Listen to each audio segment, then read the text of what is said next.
The morning sun filtered through the windows of Harbor Grounds, the little coffee shop on Main Street. Locals knew the place for its strong espresso, mismatched mugs, and the quiet man behind the counter. Jack Miller, the owner, moved with a calm efficiency, wiping down tables, steaming milk, and offering a gentle good morning to every customer. He never raised his voice, never boasted, and never talked much about himself. To most, Jack was just the barista. Some figured he'd always been in the coffee business.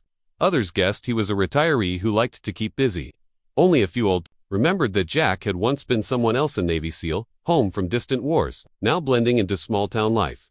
On this particular Saturday, Harbor Grounds was busier than usual. A group of out-of-towners, loud and patient, and dressed in business casual, took over the biggest table. They complained about the music, snapped their fingers for service, and rolled their eyes when Jack didn't move fast enough. One spilled his coffee and demanded a replacement. Another scoffed at the weak brew and asked if Jack even knew how to make a real cup. Jack apologized, remade the drinks, and kept his voice steady. He'd seen worse than rude customers. Still, the tension in the air was hard to ignore. The newcomers didn't know was that next door, in the back room of the old VFW hall, a Navy SEAL reunion was underway. Jack's old teammates, men he'd trained and fought alongside, were in town for their annual gathering. They'd chosen Harbor Grounds as their unofficial headquarters, slipping in for coffee, catching up over pastries, and sharing quiet laughs with their former commander.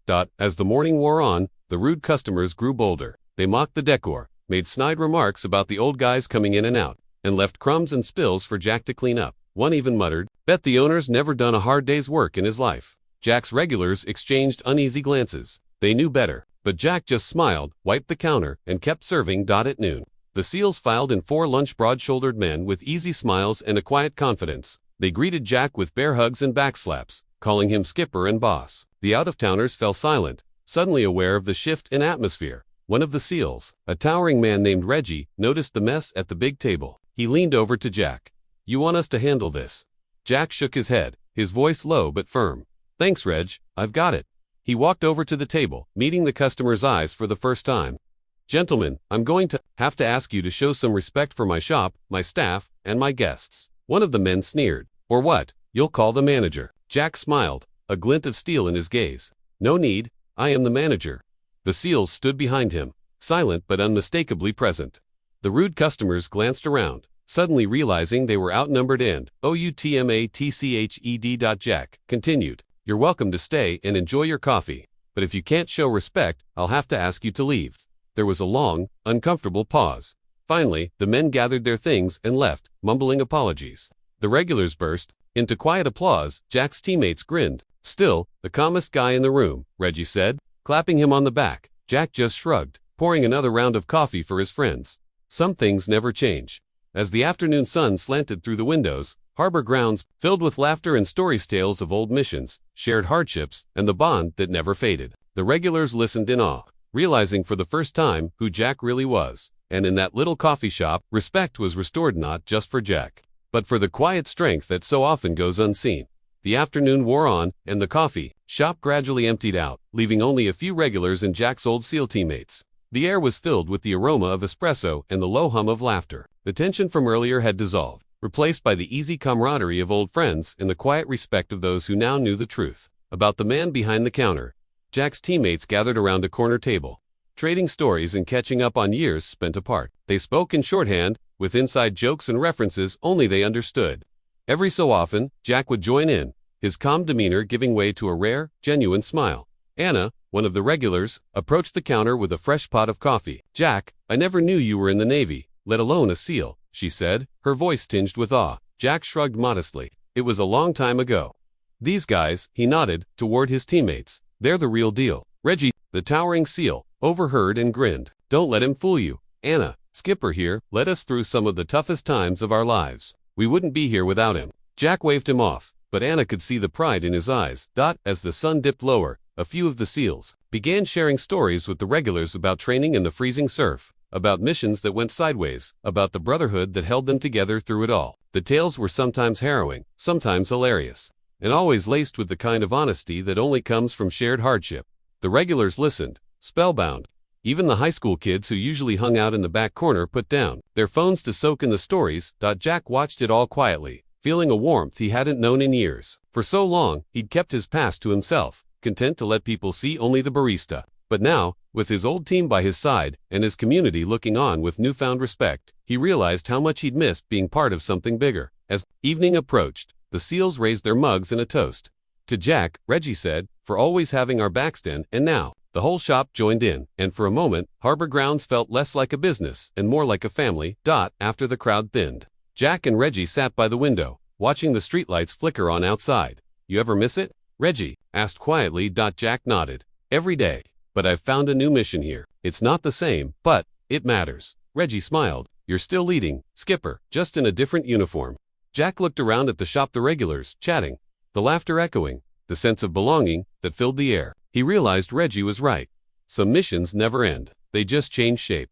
That night, after the last customer had left and the shop was quiet, Jack lingered over the register, wiping down the counter out of habit. The Seals were still next door at the VFW hall, their laughter drifting through the thin wall. Jack felt the familiar ache of nostalgia, memories of distant shores, hard nights, and the brothers he'd lost along the way.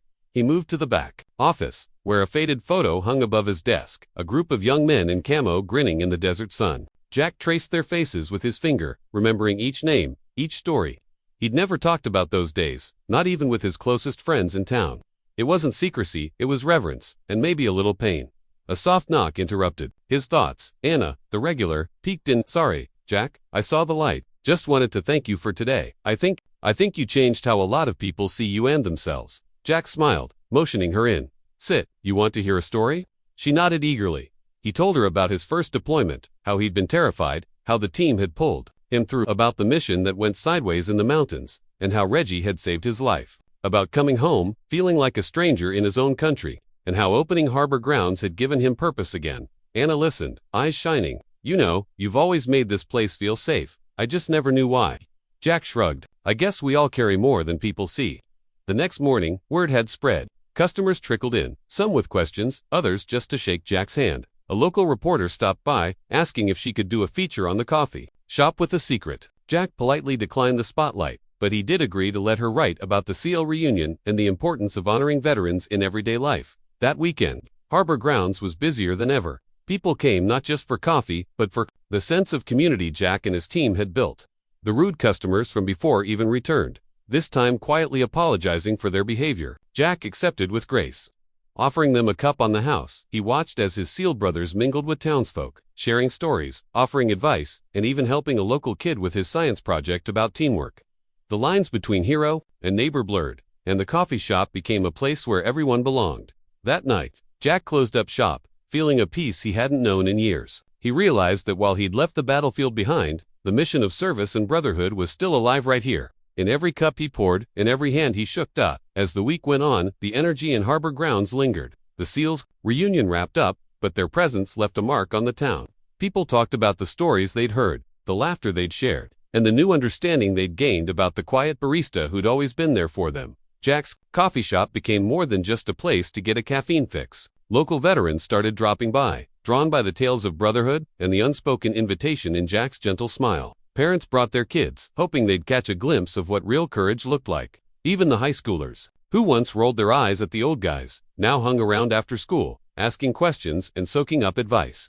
Anna, inspired by Jack's openness, organized a monthly Veterans Coffee Hour. The first Saturday of each month, Harbor Grounds filled with veterans from every branch, some sharing stories, others just enjoying the company. Jack always made sure there was a fresh pot brewing and a seat open at every table. One afternoon, Reggie returned to town with his teenage daughter.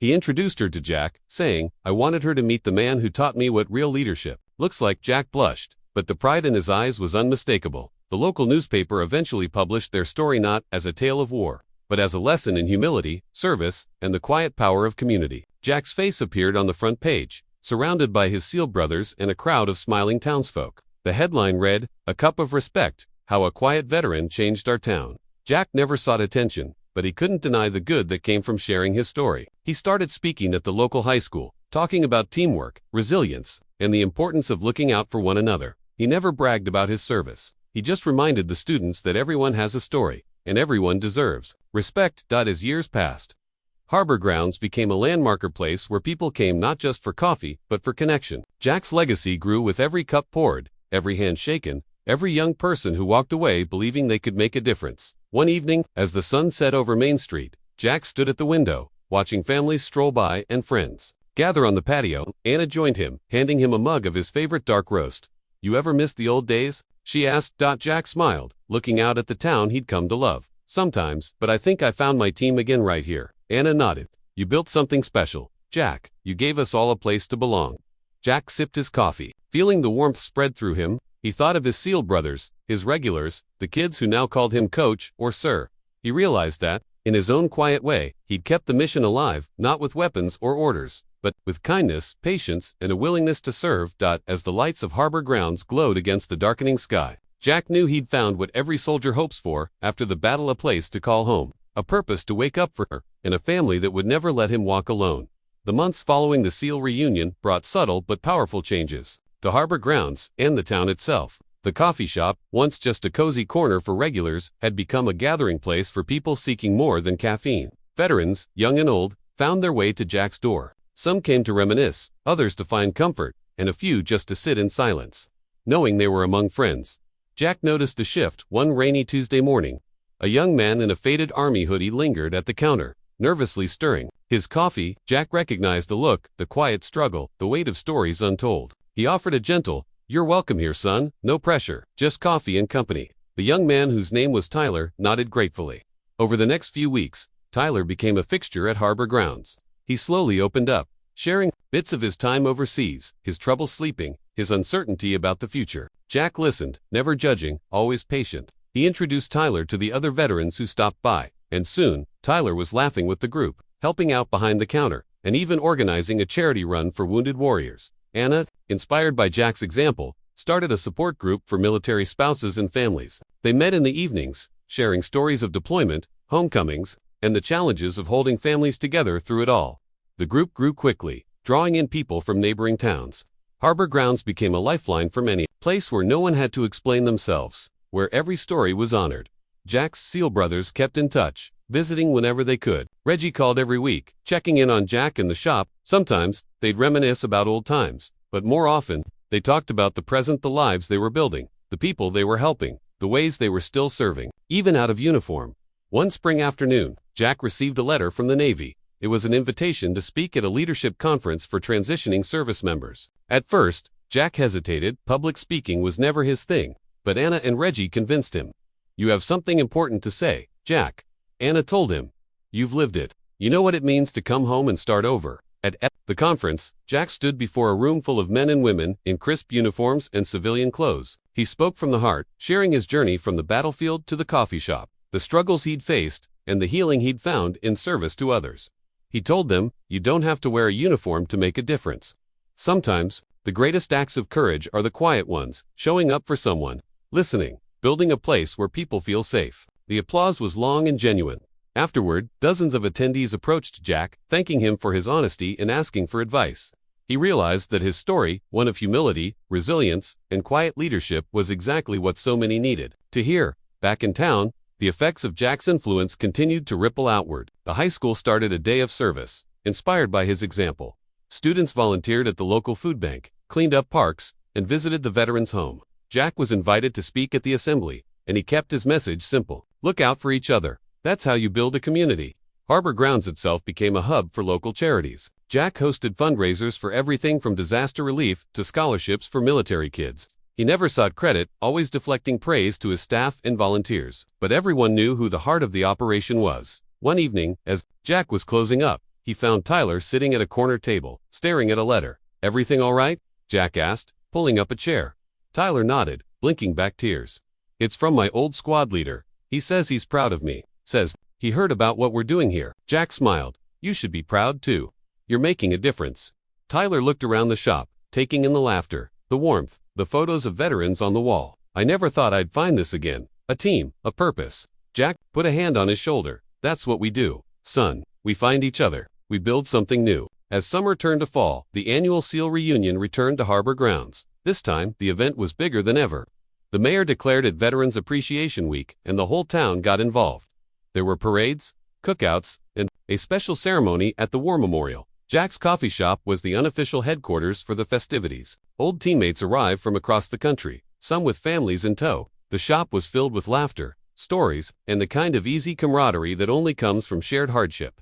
During the reunion, Jack's SEAL brothers presented him with a shadow box. Inside were a folded flag, a Navy SEAL trident, and a plaque that read, "To Jack Miller for leading with honor, serving with humility, and building a home for all who serve." Jack was deeply moved. He looked around at his friends, his staff, and the townspeople who had become his extended family. "I'm just glad I could give back," he said quietly. "This place, it saved me, too." That night, after the festivities had ended and the shop was quiet, Jack sat on the back steps, looking up at the stars. Anna joined him, handing him a mug of coffee. "You ever think about what's next?" she asked. Jack chuckled. "I used to. Now I just try to do the next right thing. One cup, one person at a time." Anna leaned against his shoulder. "You've changed this town, Jack. You've given us all a place to belong." Jack smiled. Feeling the truth of her words, he thought of the young veterans who had found hope at his counter, the families who had found support, the friendships that had blossomed over coffee and conversation. He realized that, in his own quiet way, he'd carried out the most important mission of all, building a legacy of kindness, respect, and community. As the lights of Harbor Grounds glowed in the night, Jack knew that his story was far from over. There would always be new faces, new challenges, new opportunities to serve. And as long as there was coffee brewing and a hand to shake, he'd be there quietly leading, quietly loving, quietly changing the world.